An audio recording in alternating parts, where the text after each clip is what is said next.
সম্মানিত উপস্থিতি, আমরা সমাজে আমাদের চতুর্দিকে বহু মানুষ দেখি। এই মানুষগুলোর মধ্যে কিছু মানুষ আছে যে মানুষগুলো আল্লাহর কাছে এবং আল্লাহর হাবিব সাল্লাল্লাহু আলাইহি সাল্লামের চোখে শ্রেষ্ঠ মানুষ, ভালো মানুষ। আজ আমরা নবী করিম সাল্লাল্লাহু আলাইহি সাল্লামের চোখে তাঁর দৃষ্টিতে 11 শ্রেণীর শ্রেষ্ঠ এবং ভালো মানুষ, নবীজির চোখে সবচেয়ে প্রিয় এবং শ্রেষ্ঠ ভালো মানুষগুলোর পরিচয় আমরা আজকে জানব। যে মানুষগুলোকে নবী করিম সাল্লাল্লাহু আলাইহি সাল্লাম বলেছেন খায়রুন নাস, আহাব্বুন নাস, আহসানুকুম, তোমাদের মধ্যে সবচাইতে ভালো লোক, তোমাদের মধ্যে সবচাইতে শ্রেষ্ঠ মানুষ, তোমাদের মধ্যে সবচাইতে উত্তম মানুষ। এই কথা বলে নবী সাল্লাল্লাহু আলাইহি সাল্লাম বিভিন্ন হাদিসে বিভিন্ন চরিত্রের কথা উল্লেখ করেছেন। এই চরিত্রের মানুষগুলোকে আমরা আজকে পরিচিত করাবো আপনাদের সাথে, আল্লাহ যদি আমাদেরকে তৌফিক দান করেন। 11 শ্রেণীর মানুষের কথা আমরা জানি বিভিন্ন হাদিস থেকে।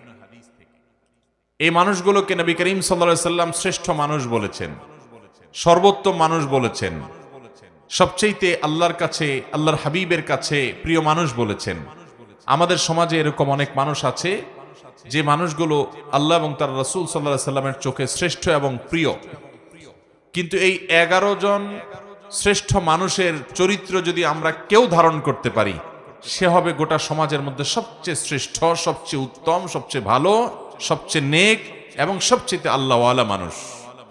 আমরা সবাই চেষ্টা করব তো সেই গুণগুলো সব অর্জন করার। আমি এখন একটা একটা করে 11টি গুণের কথা, 11 জন মানুষের 11টি গুণের কথা উল্লেখ করব।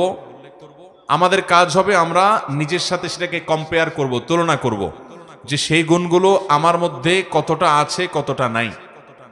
এই 11টি গুণের 11টি যদি কারোর মধ্যে থাকে, তাহলে এই হবে সমাজের সবচেয়ে উত্তম মানুষ, সবচেয়ে টপ লেভেলের শ্রেষ্ঠ মানুষ, সবচেয়ে ভালো মানুষ।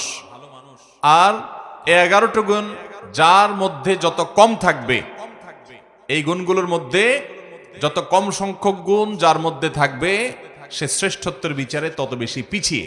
অতএব আমরা কম্পেয়ার করব, তুলনা করব এবং সম্ভব হলে নবী আলাইহিস সালামের এই হাদিসগুলোর আলোকে এই 11টি চরিত্রকে একটা কাগজে লিখে আমার বাসা বাড়িতে, অফিসে আমি লাগায় রাখলাম, ডায়েরিতে নোট করে রাখলাম, মাঝে মধ্যে চোখ বুলালাম, যাতে করে এর কোন গুণটা আমার মধ্যে আছে, কোন গুণটা নাই, সেটা আমি যাতে পর্যালোচনা করতে পারি এবং যে গুণগুলো আছে সেগুলোকে টিক দিয়ে আল্লাহ শুকর আদায় করে সেগুলোকে মজবুতভাবে আরো সামনের জন্য ধরে রাখবো।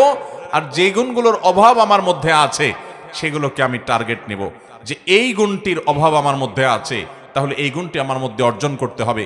এই চ্যালেঞ্জ যদি আমরা নিতে পারি, তাহলে ভাইরা আমার, আমাদের এই জীবন সাধনা সার্থক।